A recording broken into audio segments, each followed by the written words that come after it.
Welcome to my vlog. So, my Exodus channel. Pasensya na mga kaibigan kasi mayroon akong channel sa YouTube. So, ako po ay magla-live kasi napakaganda itong tanawin na ginawa ng ating Diyos. So, shout out. Mayroon kasi akong channel, Exodus channel.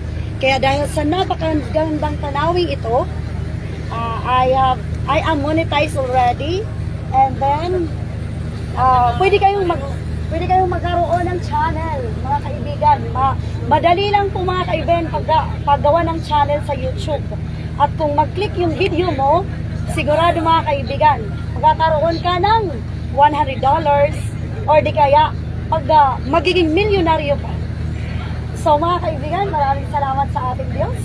So, kami rin mga kaibigan ay Christian. Parang double purpose na rin ito mga kaibigan. So kung ating titingnan now, wow, napakagandang tanawin.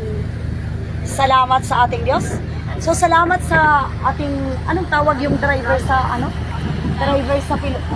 driver nitong, itong barge. Anong tawag? So salamat sa ating kapitan. Kapitan, ako po ay isang vlogger po, kapitan. So ako po ay magbablog dahil sa napakagandang tanawin ito. So tingnan ninyo mga kaibigan, wow! Napakaganda po mga kaibigan. Shout out sa, dito po yung aking mga kapatid. Tingnan nyo mga kaibigan. Say hello! Yan ang aking mga, yan po ang aking mga kaibigan. Subscribe na kayo mga kaibigan sa aking channel. Opo, subscribe na kayo. Exodus channel po mga kaibigan. Exodus channel, Jocelyn Amarado. So kung ating titingnan mga kaibigan, wow, napakagandang tanawin na ginawa ng ating Diyos.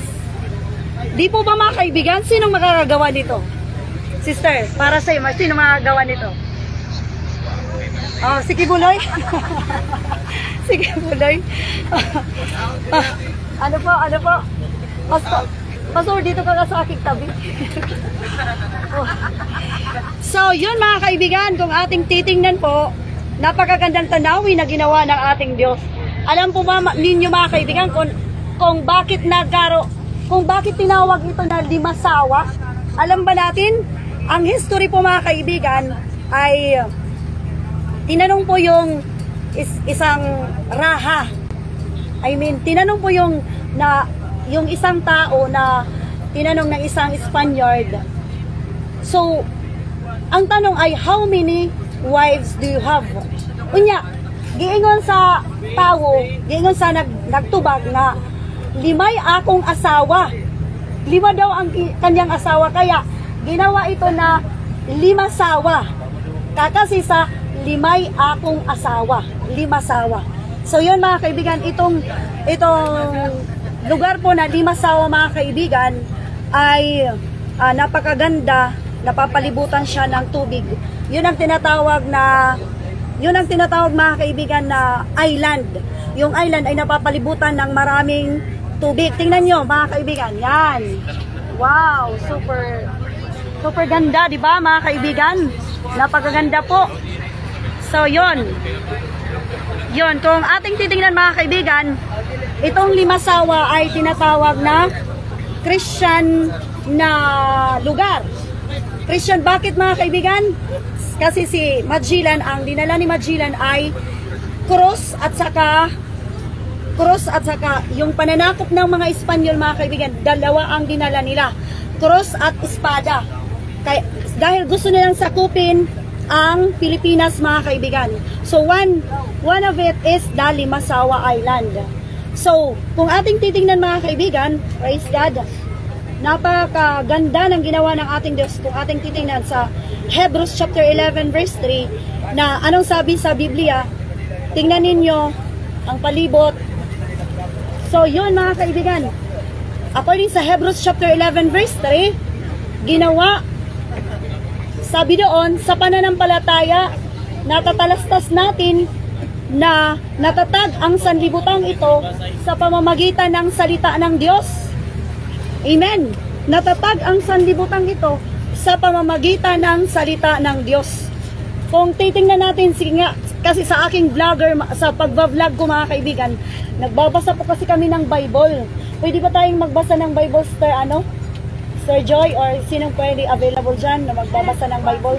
Sa Hebrews 11 verse, pasensya na mga kaibigan kasi sa channel ko, guys, kailangan kasi para magkakaroon ako ng marami pang makuha na pera from YouTube.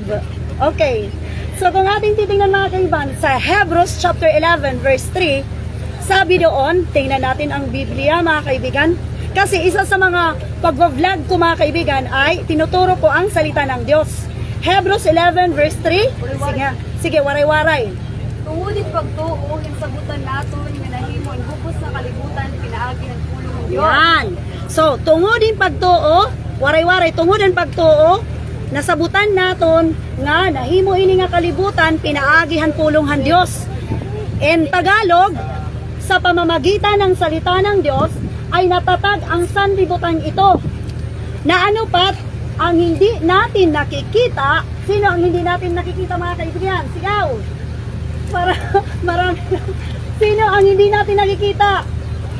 Ang Panginoon. Ang Panginoon na hindi natin nakikita, siya ang gumawa ng mga bagay na ating nakikita ngayon. So, mayroon akong kaibigan doon sa YouTube. Sinasabi niya na walang Diyos. Sabi niya na, kasi nag-post kasi kami noon ng pagpupuri sa ating Diyos, isang awitin. Sabi niya, sayang yung ginagawa ninyo. Kasi wala namang Diyos. God, sabi niya, God is just an imaginary.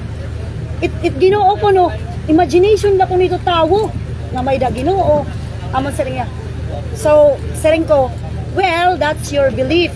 Amo ito't imo pagtuo. Pero, saring pa nga, sabi pa nga mga kaibigan, nung tinanong, isa na naman na story, nung tinanong ang isang atheist, mga kaibigan, mayroong isang atheist na tinanong. Ang nagtanong is, believer of the Word of God. So, sabi ng believer, do you believe in God? Kay English man na to. Do you believe in God? Sabi ng sabi ng atheist, no, I don't believe in God. Sabi ng believer, do you believe in artists? Sabi niya, do you believe in artists? Do you believe, natuod ka ba kuno nga may ada artist? Ito nga niya parang drawing, yung gumuguhit, mga kaibigan, ginuguhit ng gaya nito. Tingnan mo sis, napakaganda Ginuguhit yung mga kabundukan, o kaya ano pa nga mga ginuguhit, mga kaibigan. So, ginuguhit yan mga kaibigan. Sabi itinanong ng believer, do you believe na mayroong artist? Sabi ng atheist, yes, I believe that there is an artist. Sabi ng believer. Sabi ng atheist. So, sabi ng believer, do you believe this world na talagang, di ba nakikita mo yung world? Do you believe na there is really world that exists? Sabi ng believer, ng atheist, yes, of course, I can see this. Sabi ng atheist, kung nananampalataya ka, sabi ng believer, kung nananampalataya ka that there is an artist, and of course, if there is an artist, mayroon ding mga iginuguhit, di ba, sister? Mayroon ding iginuguhit. Malalaman natin na mayroong artist dahil mayroong iginuhit, nakikita natin. And mga kaibigan, sabi ng believer, do you know that the creator of this world is God? So, in my own version, sino ang makakagawa ng sanlibutan ito? Sige nga, sino makakagawa ng bundok na yan? Sino makakagawa ng katubigan na yan? Ng dagat na napakalawak? So, di ba't ang Diyos? Ibig sabihin, kung mayroong artist at mayroong iginuguhit ng artist, mayroong din Diyos, at ang Diyos na yan, mga kaibigan, ay creator of this world. Balik tayo sa aking kaibigan doon sa YouTube. Sabi niya, God is just an imagination. Imagination daw lang kunot Ginoo. So sabi ko sa kanya, sabi kasi niya, I would rather believe I would rather believe the educators. Sabi niya, matuod pa ako at mga educators. I would rather believe the scientists. Sabi ng ng kaibigan ko sa YouTube. I would rather believe the scientists. But sabi ko, tanong ko sa kanya, if you believe scientists, if you believe scientists, if you believe educators, sino ang educators? Sino ang scientists na makakagawa ng langit? Sino ang pinakamatalinong scientist na makakagawa ng napakalawak na karagatang ito? Sino ang scientist or sinong educators na makakagawa ng napakaganda, tingnan mo sister, ng napakagandang mga bato na yan, mga kabundukan? Di ba? Walang iba mga kaibigan, kundi ang ating Diyos. Kaya mga kaibigan, totoo ang sinasabi na kung wala ang Diyos, wala tayong magagawa. Dahil kung wala ang Diyos, hindi tayo makakakain. Bakit? Sinasabi ng iba, ako ay nakakakain dahil ako ay namimingwit ng isda sa dagat. Ako ay nakakakain dahil ako ay nagtatanim ng palay. Ako ay nakakakain dahil ako ay nagtatrabaho at ang aking pera ay binibili ko ng pagkain. But mga kaibigan, hindi tayo makakain kung ang Diyos ang pinakaunang isda na ginawa ng Diyos. Kung hindi ang Diyos nagawa ng isda, wala tayong ulam. Kung ang Diyos ay hindi gumawa ng pinakaunang binhi ng palay, hindi rin tayo mga kaibigan makakakain. Oo, sasabihin ng iba, napaparami ang mga palay dahil sa teknolohiya. Mga kaibigan, di po ba? Dahil sa teknolohiya, dumadami yung mga bigas ng mga palay dahil sa napakagandang teknolohiya ngayon. Ngunit mga kaibigan, pagkatandaan po natin mga kaibigan, na ang pinakaunang binhi, mga kaibigan, na gumawa ng mga ito ay ang Diyos. At higit sa lahat mga kaibigan, ginawa tayo ng Diyos. Ang ating lolo at lola ay si Adan at Eva. Tinanong na naman, mayroon akong kapatid, sabi niya, tinanong ko siya dahil nag-aalinlangan kasi siya na mayroong Diyos. Sabi ko sa kanya, ate, sino ang ating mama, sino ang gumawa sa iyo? Sabi niya, si mama at papa. Sino ang gumawa kay mama at papa? Si lolo at lola. Sino ang gumawa kay lolo at lola? Sino ang nanganak kay lolo at lola? Of course, kung i-trace up natin si Adan at si Eva. Kaya mga kaibigan, ang ating Diyos ay gusto ng ating Diyos ipamulat sa bawat isa sa atin na kailangan tayo manampalataya na mayroong Diyos. Alam ba natin kung bakit ang ating Diyos ay nagpakamatay doon sa krus? Bakit ang ating Diyos ay napako doon sa krus, mga kaibigan? Sabi sa Hebrews 9:22, basahin natin. Hebrews 9:22, that without the shedding of blood, there is no remission of sin. Kung walay pag-ulahin dugo, sige na, basahin natin. Malaot, nalilisan, pinaagi, upo, ay parang lahat ng mga utang. Kaya napapasayron, magsada, tapos pinahulungan. Yan. So, ibig sabihin, kung waray dugo na umawas, waray good kita salvation. Kaya ano nga nasiring man nga salvation? Kaya ano nga yan? Kaya ano salvation? Kaya ano, may na mapagkahadlok dito ang unahan? Bakit mayroon bang makakatakot doon sa unahan? Mga kaibigan, mayroon talagang impyerno. Kaya ang ating Diyos ay nagpapako doon sa krus dahil ayaw na niya na mapunta tayong lahat sa impyerno. Siya ay nagsikap mga kaibigan upang tayo mga kaibigan ay hindi mapunta sa impyerno mga kaibigan. Kung ating titignan kung gaano nakakilabot ang impyerno mga kaibigan, siguro ngayon hindi pa natin naiisip kung ano ang impyerno mga kaibigan. Hindi pa natin naisip kung ano ang impyerno. Pero mga kaibigan, sabi sa Mark chapter 9 verse 46, tingnan natin sa Mark chapter 9 verse 46, nakakatakot doon sa impyerno mga kaibigan. Nakakatakot talaga doon sa impyerno. Sige nga, basahin natin.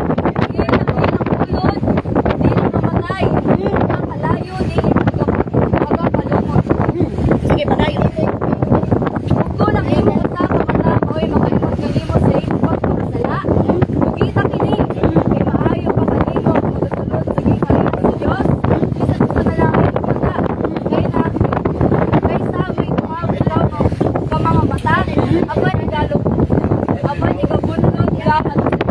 Ibunlot sa impyerno.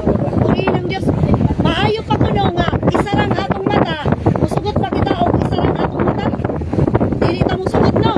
Ingon sa Biblia, maayo na lang na isang imong mata kaysa nga ibunlot na dito sa impyerno. Ngano man nga isa, ang mata kasi mauni makasasala ni atong mata. Kini atong mata mo kindat. Yana, mo kindat na nga ni atong mata mga kaigsunan. Makasala na siya.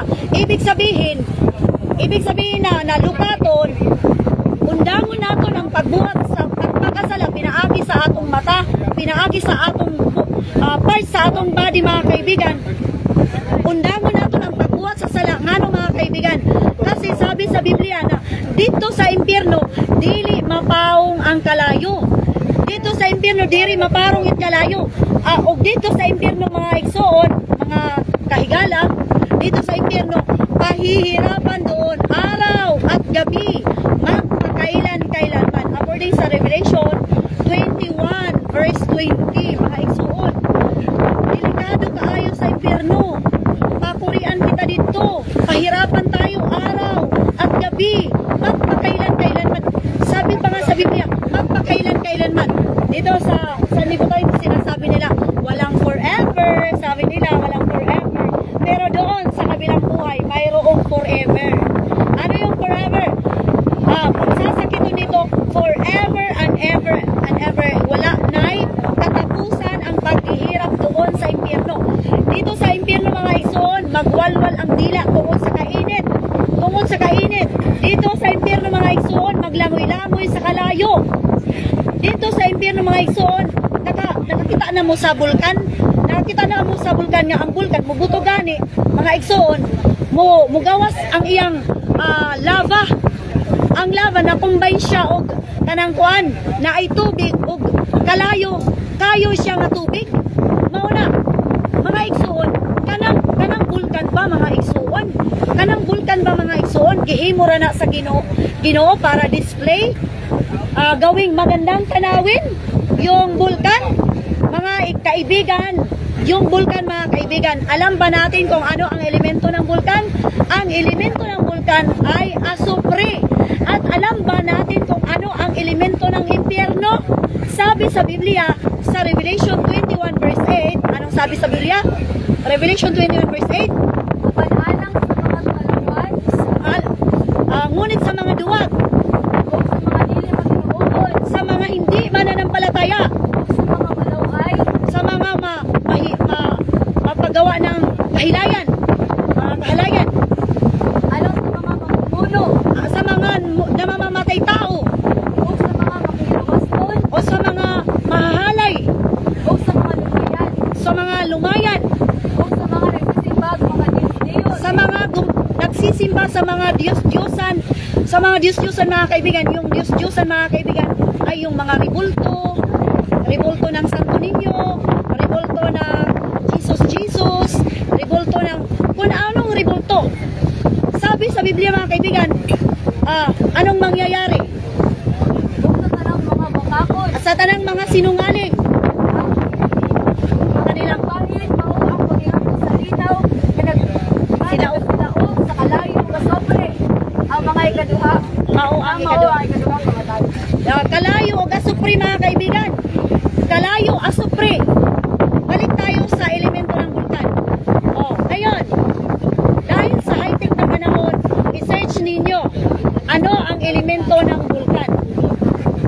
So alam ba natin, yung bulkan ay lumuluwa ng tuni-tulinadang asupre, tuni-tulinadang apoy, yung nabugahin asupre,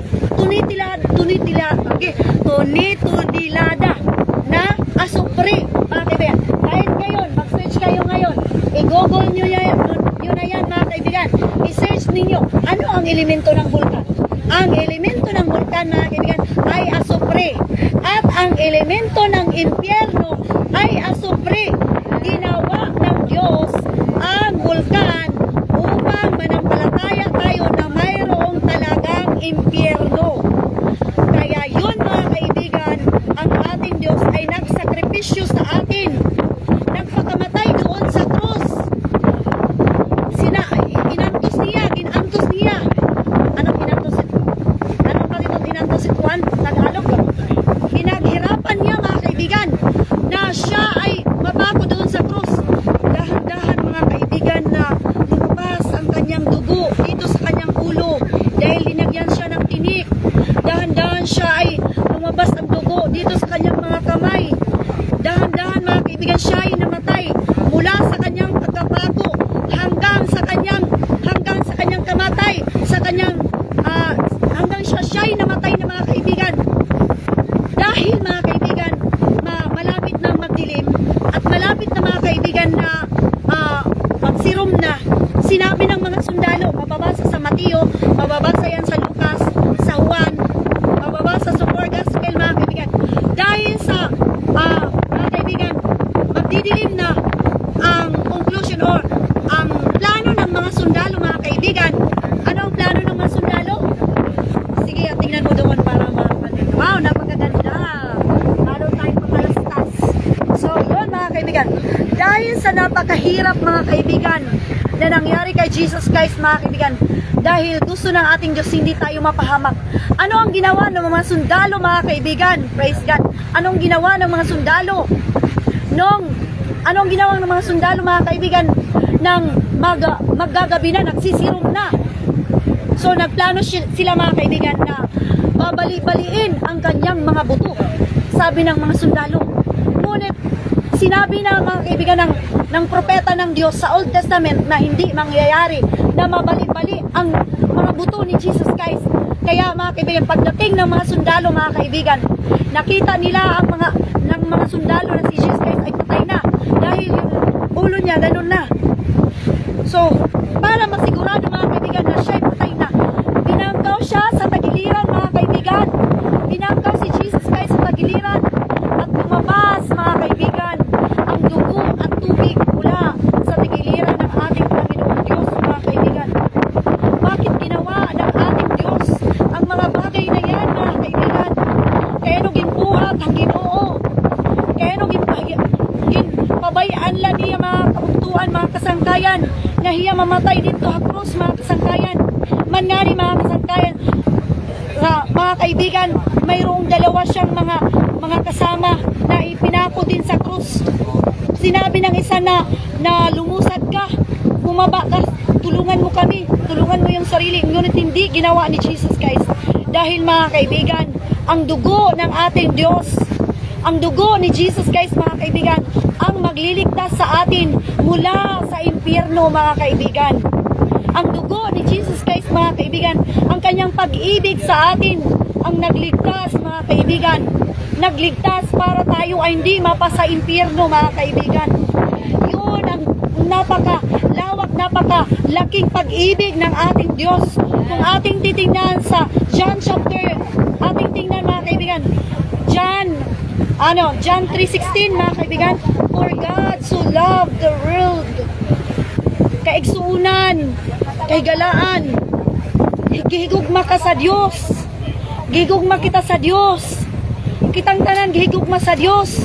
Dili nagmatter ang Ginoo kung unsay atong religion. Tanan gusto sa Ginoo nga masabtan nato nga kitang tanan gihigugma kita sa Diyos, gihigugma kita ni Jesus Christ. Ayaw niya, mga kaibigan, na tayo ay mapahamak sa impyerno. Ano ang nararapat natin kayo? Basahin mo ang John 3:16. Tungod sa dako kaayo nga gugma sa Diyos. Sige, basahin mo, mga kaibigan. Basahin mo. Kay gigugma gyud ang kalibutan tungod ni ana, gihatag niya ang iyang bugtong anak.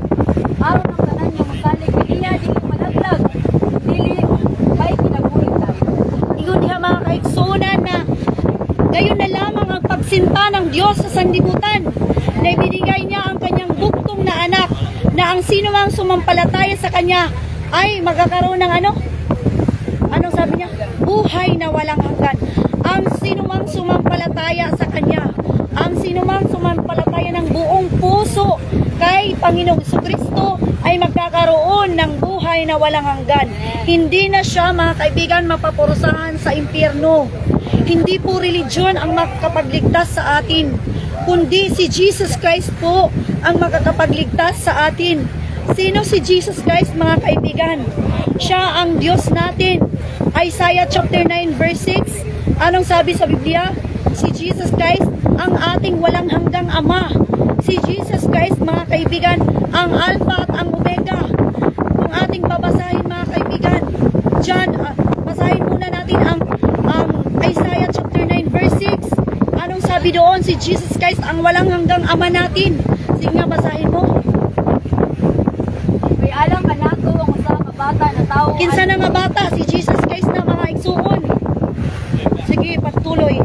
Alang kanako ang usa ka anak nga lalaki gihatag ug ang kagamhanan igatungtong sa iyang kabaga ug ang iyang ngalan pagataw ko kahit kulungan magtatambag Dios nga magagahom. Ang atong Diyos, si Jesus Christ, Diyos nga makagagahom. Padayon, basa. Amahan nga Walay katapusan. Umingon ganit ang amahan, walay katapusan. No end siya. Forever and ever yan. Everlasting Father yan, si Jesus Christ, mga igsuon. Sige, basa. prinsipe sa pagdai. Prinsipe sa pakigdait, mga kaibigan. Siya ang Prince of Peace. Kung naatay problema, na lipugan ta sa atong kaugalingon, mga igsuon, duol kang Jesucristo. Kung wala natay maingunan, naatay problema, dako kaayo, tawagon lang nato si Jesus Christ. Upang magkaroon tayo, mga kaibigan, ng kapayapaan, mga kaibigan. He is the Prince of Peace. Ug tandaan na, pagkatandaan natin, mga kaibigan, siya ang walang hanggang Ama at siya ang ating Diyos. Siya ang Alpha at ang Omega. According sa Revelation 22 verse 13. Basahin natin, mga kaibigan. Revelation 22 verse 13. Basa. Mao ang Alpha ug ang Omega. Alpha ang Omega. Ang nauna ug ang nauli. Lahi. So yun ang sinabi sa Biblia. Si Jesus Christ ang Alpha at Omega.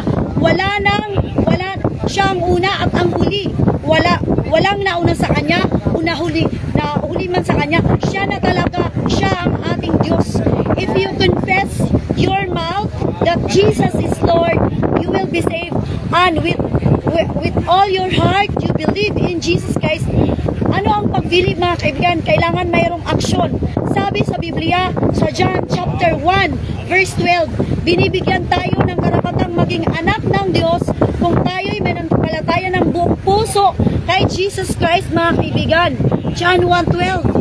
Apan sa tanang midawat kaniya, Midawat kay Jesus Christ. sa tanang mituo sa iyang ngalan, Mituo sa iyang ngalan. kanila naghatag sa kagahom sa pagkahimo nga anak sa Dios. Siya naghatag og kagahom nga maging anak sa Dios. Amen. Ibig sabihin, mga kaigsuunan, kaibigan, ngayon na narinig ninyo ang salita ng Diyos, tanggapin ninyo si Jesus Christ sa iyong puso, sa iyong isip, at sa iyong gawa, mga kaibigan.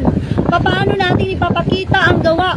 Number 1, mga kaibigan, kailangan tayo manampalataya ng buong puso sa ating Diyos.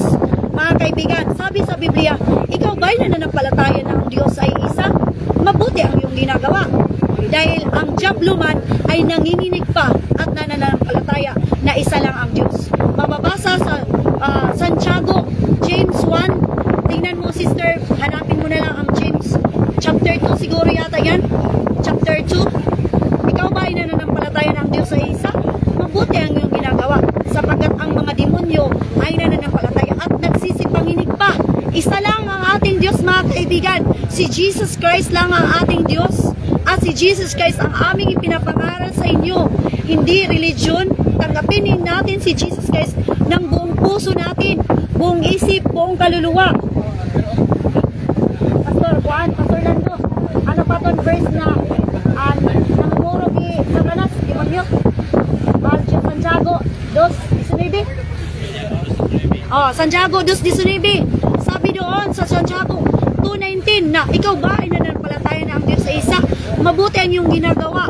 Ang mga demonyo ay nananampalataya at nagsisipanginig Diyos. Basa. Ikaw nagatuo nga Dios usara. Usara. Maayo. Gusto ka ni ana. Gusto ka ni ana. Gani, bisan ba ang mga yawa nagatuo man usab. Ikaw nagapagurong sa kalisa. Yan, nakapagurong o kalisa. Mao na mga igsuon, manampalataya na tayo na ang Diyos ay isa. Sabi sa Deuteronomy chapter 4 verse 6, dinggin mo o Israel, ang Panginoon nating Diyos ay iisang Panginoon. Sabi sa Isaiah 44 mga kaibigan, 44 verse 8, basahin mo sister. 44 verse 8, anong sabi sa Biblia? Praise God. Na isa lang talaga ang Diyos. Sige, basahin mo. Ayaw ka mo kahadlok. Oo, ayaw ka mo kahadlok. Imalisan ka mo. Ni malisang ka mo. Wala ba na ako ikapahayag kanimo sa karaan? Wala ba na ako'y pahayag sa una pa, sa karaan pa, sa panahon pa ni Moises? Basa. Ikaw gipakita kini. Tupikita kini. Ug ako mao ang akong saksi. O kamo maong akong saksi. Aduna bay usa ka Dios gawas ka nako. May, aduna ba'y laing Diyos gawas ka na ako? Oo. Lain na ko. Walay laing bato. Ako wala mo kaila. Wala makailag ulain. So wala na laing Diyos. Isara ang ating Diyos. Man.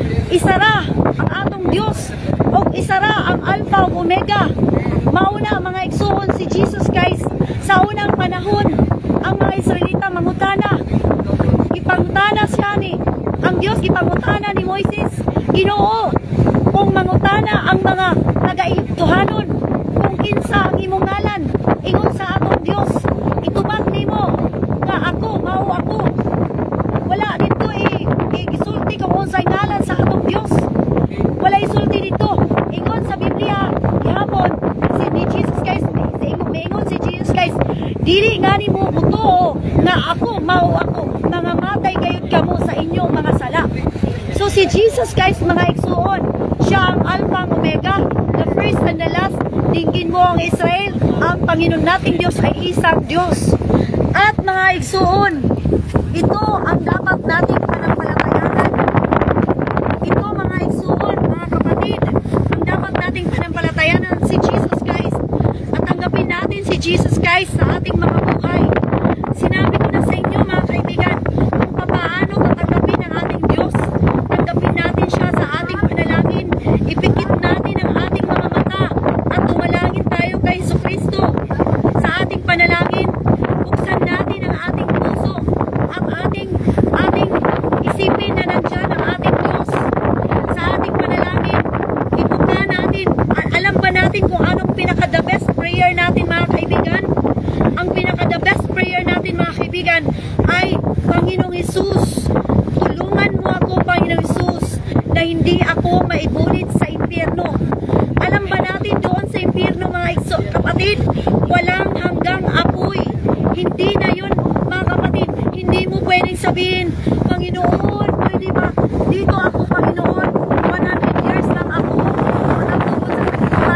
up to 100 years lang ako nabuhay na akin nang nabayaran ang aking kasalanan. Hindi pwede doon. Panginoon, pwede ba? Sasabihin ng Panginoon, hindi pwede. Panginoon, pwede bang 1,000 years lang ako dito sa impyerno? Dahil napakahirap dito sa impyerno. Hindi, sabihin ng Panginoon, hindi pwede. Sapagat doon sa impyerno mga kaibigan, ay walang hanggan na mga kaibigan, waray na gud katapusan. Pagkukurian kita mga igsuon dito sa impyerno, hawaray katapusan adlaw ngan gabi mga kaigsuonan. Amo nga aton Dios nagpakamatay hiya dito ha krus para kita maluwas. Nagantos siya dito ha krus para kita maluwas. An akon ginyakan ha iyo ha Hebrews 9 verse 22, without the shedding of blood kakaninong blood kay Jesus Christ. Without the shedding of blood, there is no remission of sin. Kung hindi natin tatanggapin si Jesus Christ sa ating mga buhay, hindi tayo maliligtas mga kaibigan. Purihin ang ating Diyos. So yun ang nararapat nating gawin mga kaibigan. Tanggapin natin si Jesus Christ sa ating buhay. Papaano natin tatanggapin si Jesus Christ sa ating buhay? Sa pamamagitan ng gawa. Sa pamamagitan ng gawa mga kaibigan. Alam ba natin kung ano ang gagawin natin para tayo ay maligtas mga kaibigan sa pamamagitan ng gawa? ginawa na ng ating Diyos ang isang halimbawa. Sabi sa Biblia, sa John chapter 13 verse 15, kung hindi ako nagkakamali, bangin nagkabaliktad, ang ating Diyos si Jesus Christ, mga kaibigan, sinabi niya mga kaibigan na binigyan ko kayo ng halimbawa upang gawin naman ninyo kung ano ang ginawa ko na halimbawa. Sige nga, basahin mo. Ay usa ka panag-ingnan. Usa ka panag-ingnan. Sumiringani kita panag-ingnan. Halimbawa. Sige. Ang akong gihatag kaninyo. Ang akong gihatag kaninyo. Aron na kamo usab kinahanglan magabuhat sama sa akong gibuhat kaninyo. Sabi ni Jesus Christ, binigyan ko kayo ng halimbawa upang gawin naman ninyo kung ano ang ginawa ko. So si Jesus Christ, mga kaibigan, itinuro niya kung paano tayo maligtas. Una sa lahat, pagsisihan natin ang ating mga kasalanan. Bakit, mga kaibigan? Nagpapako si Jesus Christ doon sa krus, mga kaibigan, na upang, mga kaibigan, na samantalang tayo'y nag-iisip. Bakit sinasabi ko na nag-iisip? Sapagkat tapos na ginawa ni Jesus Christ na napako siya sa krus. Samantalang tayo'y nag-iisip na siya'y napako doon sa krus, mga kaibigan, ating napapagtanto, mga kaibigan, kung ano ang nararapat kong gawin. Ano ba ang maigaganti ko sa ating Diyos, sa kanyang napakalawak, napakalalim na pag-ibig sa akin? Ano ba ang igaganti ko sa ating Diyos? Ang maigaganti ko ba sa kanya ang pagpapatuloy sa pagkakasala? Samantalang ikaw ay nag-iisip, mga kaibigan, na si Jesus Christ ay napako sa krus upang ikaw ay maligtas, tayo lahat ay maligtas, mga kaibigan. Itinatanong natin sa ating sarili, ano ba ang gagawin ko, Panginoon Hesus, upang ako, Panginoon, ay makasama mo, makasama kita na umiibig sa akin ng buong puso. Panginoon, magpapatuloy baga ako sa pagpapakasala. So yun, mga kaibigan, dapat, mga kaibigan, na tayo ay gumawa na ng kabanalan. Alam ba natin, mga kaibigan, na sabi sa Biblia na kung di tayo magpapakabanal, walang makakakita sa kaharian ng Diyos. So tinuro ng ating Diyos na tayo ay magpapakabanal. Ikalawa, una pananampalataya, ikalawa pagsisisi. Ang ikatlo, mga kaibigan, ay binigay ng halimbawa ni Jesus Christ, mga kaibigan. Ano ang ginawa niya, mga kaibigan? Nagpabautismo siya sa tubig.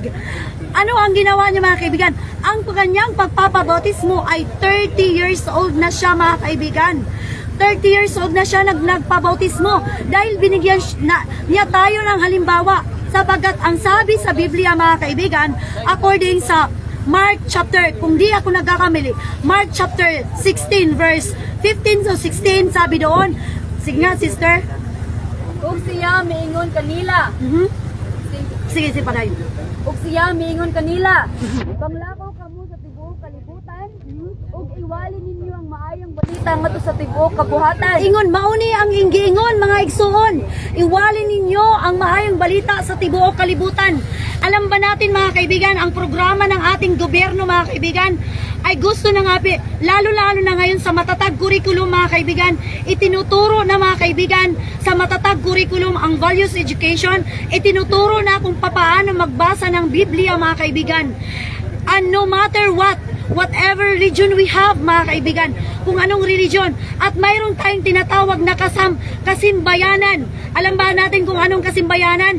Ang kapulisan at ang simbahan at ang mamamayan, ka as in kapulisan, simbahan as in simbahan, kasimbayanan. Bayan means mga bayan, mga tao ay nagtutulungan upang ipalaganap ang salita ng ating Diyos at malaya tayo, mga kaibigan, na makakapagbabasa ng Biblia, mga kaibigan. Sabi sa Biblia, mga kaibigan, balik tayo, mga kaibigan, na anong sabi doon, mga kaibigan? Sana ipangaral ninyo ang salita ng Diyos sa buong sanlibutan. Ang sumampalataya at mabautismuhan ay maliligtas, hindi na siya mapapaimpirno, hindi na siya mapupunta, bubulit sa impyerno, maliligtas, kundi ang sumampalataya ay at mabautismohan ay maliligtas, ngunit ang hindi nanampalataya ay parurusahan doon sa impyerno, mga kaibigan. Kaya mga kaibigan, si Jesus Christ ay nagbigay ng halimbawa, mga kaibigan. Nagbigay siya ng halimbawa, mga kaibigan. Mula sa Galilea, nagpabautismo siya, mga kaibigan. Dahil yun ang sinabi sa Biblia, na kung hindi tayo magpabautismo, ay hindi tayo maliligtas. Yun ang sinabi sa Biblia. Si Jesus Christ mula sa Galilea, kung inyong babasahin ang Mateo chapter 3 verse 13 to 14, sabi doon, mga kaibigan, mula sa Galilea, naglakbay siya ng 105 kilometers papuntang Ilog Jordan. 30 years old ang kanyang edad. At sinabi niya kay Juan, Juan, bautismuhan mo ako. Hanapin mo, sister.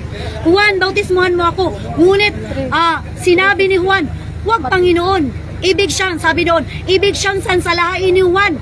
Nadiri Juan na hiya magbautismo kang Jesus Christ. Kay gusto ni Juan na Jesus Christ ang magbautismo sa iya. Ngunit sinabi ni Jesus Christ, mga kaibigan, pabayaan mo ngayon sapagkat ito ang pagganap ng buong katuwiran. Bugos nga pagkamatadong ang pagpapabautismo hangaran ni Jesus Christ, mga kaibigan. Sige nga, basahin mo, sister. Og niadtong panahona, si Jesus gikan sa Galilea miadto kang Juan sa Jordan aron magbautismo kaniya. Amen. Apan kaniya si Juan misulay sa pagsalanta nga nagingon, ako maumay kinahanglan nga imong pagabautismuhan. Ug ikaw hinuon ang miani kanako. Si Jesus mitubag kaniya, itugot lang kini karon. Kay angay kanato ang pagbuhat ni ini aron sa pagtuman sa tibuok pagkamatarong. Tibuok sa pagkamatarong, mga isuon. Tandaan natin, mga kaibigan, pagganap ng buong katwiran ang pagpapabautismo, mga kaibigan. Kung ating titingnan, dahil yan ay pinangaral ni Jesus Christ sa mga apostoles. Sino ang mga apostoles? Ang 12 disciples, mga kaibigan. So, at kasama niya dyan sa 12 disciples si Apostol Pablo, mga kaibigan. So, at kasama dyan, mga kaibigan, si Pedro. Sapagkat si Pedro at ang mga apostolis ay tinuruan ni Jesus Christ, mga kaibigan. Ginanap din nila, mga kaibigan, ang ginawa na tinuro ni Jesus Christ, mga kaibigan. Kasi sabi ni Jesus Christ na maghintay kayo ng Holy Spirit at ang Holy Spirit ang magsasabi sa inyo, magigabay sa inyo sa buong katuwiran. Kaya, mga kaibigan, nang napuno yung mga apostolis, mga kaibigan, lalong-lalo na si Pedro, mga kaibigan, matapang niyang ipinangaral ang salita ng Diyos. Unang pangangaral ni Pedro, mga kaibigan, doon sa Gawa chapter 2 verse 37 to 38. Dahil sa nangaral siya na matapang sa kanyang pangangaral, mga kaibigan, dahil matapang siya na nangaral ng salita ng Diyos, mga kaibigan, nagtanong ang mga tao na nakarinig, mga Ginoo, ano ang gagawin namin upang kami maligtas? Ano ang sabi ni Pedro?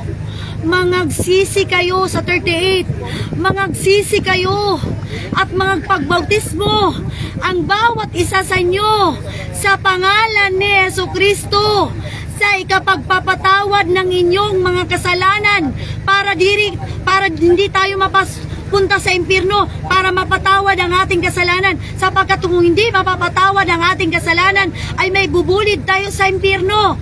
Sabi ni Pedro, mga kapatid, mangagsisi kayo at mangagbautismo ang bawat isa sa inyo sa pangalan ni Jesucristo, dahil si Jesucristo lang ang nagpapako sa krus dahil sa ating mga kasalanan. Si Jesucristo lang ang lubos na umibig sa atin dahil sa ating mga kasalanan, dahil ayaw ni Jesucristo na maibulid tayo sa impyerno. Praise God! Mangagsisi kayo at mangagbautismo ang bawat isa sa inyo sa pangalan ni Jesucristo sa ikapagpapatawad ng inyong mga kasalanan at tatanggapin ninyo ang kaloob ng Espiritu Santo. Purihin ang ating Diyos. Ano ang sabi dyan, mga kaibigan, sa 41? Kung di ako nagkakamali, ang tumanggap kay Pedro sa kanyang pangangaral, nagpabautismo, mga kaibigan, malaki na. Praise God, mga tao na nakakarinig ng salita ng Diyos, hindi baby pa, hindi sanggol pa, mga kaibigan. Kung ating titingnan, basahin mo nga ang 41, sister. ug unya gibautismohan kadtong mga misagop sa iyang pulong. Misagop sa kanyang pulong, yung nakarinig, yung nakaintindi. Basahin mo. Ug niadtong adlaw may 3,000 nga mga Sa panahon ding iyon. Sige, padayon. may 3,000 ka mga tawo nga may dugang sa kanila. May mga 3,000 souls. Mayroong 3,000 kaluluwa ang nagpabautismo sa pangalan ni Jesucristo. Yun ang pinaka-importante. Yun ang sinasabi na sa Biblia, mga kaibigan, kung paano gagawin natin, paano ang ating aksyon na gagawin. Pupunta tayo sa ilog, hindi na sa ilog Jordan, mga kaibigan, sapagkat si Jesus Christ ay naglakbay ng 105 kilometers. Walang sasakyan nung unang panahon. Imagine it, 105 kilometers, napakalayo. Naglakbay siya ng 105 kilometers para magpabautismo sa ilog Jordan. Hindi na tayo pupunta sa ilog Jordan, mga kaibigan, dahil napakalayo doon. Ang dito, mga kaibigan, ay nandito, ito, pwede tayo dito magpabautismo sa dagat. Pwede tayo magpabautismo sa ilog, sa ilog o anumang tubig na marami, mga kaibigan. Ang importante, malapawan yung ating buong katawan, sapagkat ang bautismo, mga kaibigan, ay nagliligtas sa inyo. Sabi sa Biblia, mga kaibigan, sa 1 Peter chapter 4 verse 23, kung ating tinignan, chapter 3 verse 21. Ngayon, ulitin ko, mga kaibigan, 1 Peter chapter 3 verse 21. Ngayon, ang bautismo ay nagliligtas sa inyo. Tandaan, mga kaibigan, ang bautismo nagliligtas sa inyo, hindi sa pag-alis ng karumihan ng laman, kundi sa paghiling ng isang mabuting budhi sa muling pagkabuhay ni Jesucristo. Sige nga, basahin mo. Agi ko lang ilini ang bautismo sa pagluwas sa ninyo. Amen. Karon dili paglugod sa bulig. Dili paglugod sa buling. Ikan sa lawas. Dili ingon sa pagpapakuyog diha sa tabangan sa Dios alang sa maayong kaisipan pinaagi sa pagkabanhaw niya. Maayong kasipan. Ibig sabihin, mayroon na tayong mabuting budhi, mayroon na tayong mabuting konsensya kung tayo ay nagpabautismo sa pangalan ni Jesucristo. Ulitin ko, mga kaibigan, kailangan tayo magpabautismo sa ngalan ni Jesucristo sa malaki na, mga kaibigan. Hanapin ninyo, mga kaibigan, yung mga tao or sino man na mga leader sa simbahan na nagbabautismo sa pangalan ni Jesucristo sa malaki na, mga kaibigan. Sapagkat si Cornelio, siya ay nabautismuhan sa pangalan ni Jesucristo, siya ay kapitan na ng mga sundalo. Siya ay kapitan ng mga sundalo, hindi siya baby. Mababasa yan, mga kaibigan, sa Gawa chapter 10. Si Cornelio, mababasa Gawa chapter 10 at sa buong chapter 11, chapter 10 ng Gawa, mga kaibigan. At kung hindi pa tayo napabautismuhan sa pangalan ni Jesucristo, magparibaptize tayo sa pangalan ni Jesucristo. Sino ba ang namatay sa atin dahil sa ating mga kasalanan? Walang iba, mga kaibigan, kundi si Jesucristo lang. Kung hindi si Jesucristo ang iyong tinanggap, sad to say, mga kaibigan, mabubulid talaga tayo sa impyerno. Sapagkat tinuruan na tayo ni Jesucristo kung papaano tayo maligtas. Yan lang po, mga kaibigan. Maraming salamat sa aking pakikinig sa aking vlog, mga kaibigan. At mga kaibigan, mag-subscribe kayo sa aking channel, Exodus Channel. God bless po sa ating lahat. Sana lumaki pa ang ating channel na marami pa ang maka-income na pera. God bless po. Maraming salamat. Maraming salamat din sa ating kapitan ngayon ng barge na ito. Maraming salamat sa mga nakinig. God bless sa ating lahat. So God will be the glory.